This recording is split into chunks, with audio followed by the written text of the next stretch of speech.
नमस्ते अरविंद जी। नमस्कार। मैं ऋषि आर्य, वीरों की धरती राजस्थान उदयपुर में आज एक ऐसे व्यक्ति से मिलना हुआ जो हम सबके लिए प्रेरणादायक हैं, क्योंकि शारीरिक विकलांगता होने के बाद भी वो हजारों लोगों के मार्गदर्शक हैं, मोटिवेशनल हैं और उनको सुन करके बहुत सारे लोग अपने जीवन में परिवर्तन कर रहे हैं।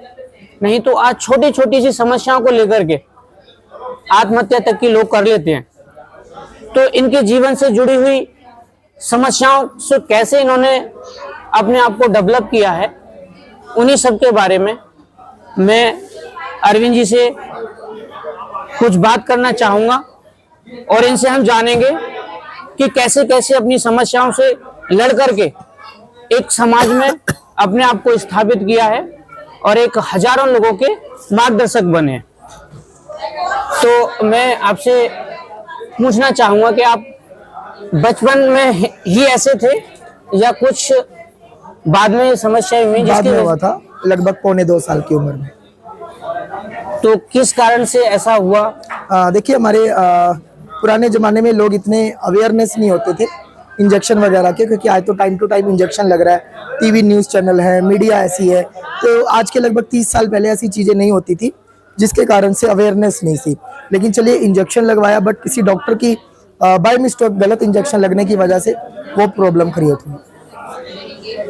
तो सर, आप अपने परिवार में जितने भी सदस्य हैं, क्या कभी ऐसा लगता है कि मेरी ऐसी स्थिति है? कुछ परिवारों में मैंने देखा है अक्सर कि दुखी होते हैं लोग, तो क्या आपको ऐसा लगता है? देखिए सर, अगर मैं रियल बताऊं तो मेरे को परमात्मा पर बहुत विश्वास है और मैं परमात्मा को बहुत मानता हूं और उन्हीं की कृपा स्वरूप आज मेरे माँ बाप इतने देखिए, हर माँ बाप अपने बच्चों को अपनी क्षमता से ज़्यादा देने की कोशिश करते हैं। मेरे माँ बाप ने मेरे लिए किया, लेकिन आप लोगों की दुआओं आशीर्वाद से के साथ मैं कहूँ कि अगर मेरे को स्कूल जो मिला तो वहाँ भी मेरे साथ थे, जिन्होंने मेरे को सपोर्ट किया, जिन्होंने मेरे को, चाहे वो टीचर हो, चाहे स्कूल के प्रिंसिपल हो, चाहे मेरे साथ पढ़ने वाले सहपाठी भी हो, उन्होंने भी कभी मेरे को फील तक नहीं होने दिया। मतलब मैं ये मानकर चलता हूँ कि अच्छे व्यक्ति के पास 2 टांगे होती हैं, मात्र 2 टांगे, इससे ज्यादा नहीं होती। लेकिन मैं अपने आप को गर्वान्वित महसूस करता हूँ कि इतनी सारी टांगे मेरे साथ है। जी जी।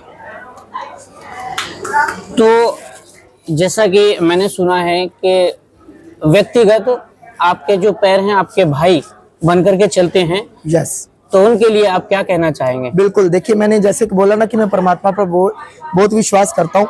जिस एज में मेरे पैर खराब हुए, यानी कि पौने 2 साल की एज में मेरे पैर खराब हुए, और जैसे मेरे पैर खराब हुए मेरे भाई का जन्म हुआ, तो सभी ने बोला, मेरी मम्मी बहुत रोती थी उस कंडीशन को लेकर, लेकिन सभी ने बोला तुम टेंशन मत लो, ये बेटा पैदा हुआ है और इसके पाँव है ये, और इसके पाँव बनकर ही चलेंगे। और रियल बताऊं, आज तक वो मेरे साथ, मेरे पाँव बनकर ही है, और उदयपुर अगर मैं पहुंचा हूं तो उन्हीं के साथ और उन्हीं की बदौलत पहुंचा हूं। जी। और एक और अंतिम सवाल मैं आपसे पूछना चाहूंगा कि जो छोटी छोटी सी समस्याओं को लेकर के, यानी कि 1 नंबर से फर्स्ट रहने पर या पड़ोसी के बच्चे से 1 नंबर कम आने पर व्यक्ति सुसाइड कर लेता है, छोटी सी समस्या। लेकिन आप इतनी बड़ी समस्या को लेकर के इतने बड़े हजारों लोगों के मार्गदर्शक हैं, मोटिवेशनल देते हैं लोगों को, तो आप उन लोगों के लिए क्या कहना चाहते हैं? देखिए, मैं एक ही चीज जानता हूँ, समस्या तब तक है जब तक समस्या को आप समस्या मानते हो।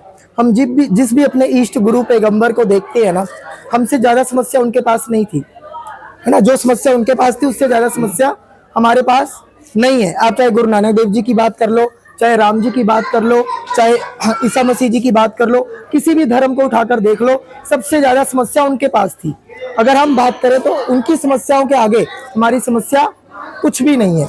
और ये जो मेरे साथ समस्या, मैंने इसको कभी समस्या माना ही नहीं, बल्कि मैंने इसको एक मौका माना, इसको एक अपॉर्चुनिटी माना कि हो सकता है परमात्मा का भी इसमें कुछ विशेष मकसद, विशेष उद्देश्य रहा हो। तो वही चीज है। और एक लाइन में बात खत्म करूंगा दोस्त, इंसान कभी भी शारीरिक विकलांग नहीं होता, अगर होता है तो वो मानसिक रूप से विकलांग होता है। इसलिए बोला जाता है, सोच बदलोगे तो सितारे बदलेंगे, नजर बदलोगे तो नजारे बदलेंगे। ठीक है। और दिशा बदलोगे तो दशा ऑटोमेटिक बदलेगी। अगर आप भी अपनी जिंदगी में बड़ा परिवर्तन चाहते हो तो आपको कुछ बदलने की जरूरत नहीं है, सबसे पहले अपनी सोच को बदलने की जरूरत है। बहुत बहुत धन्यवाद।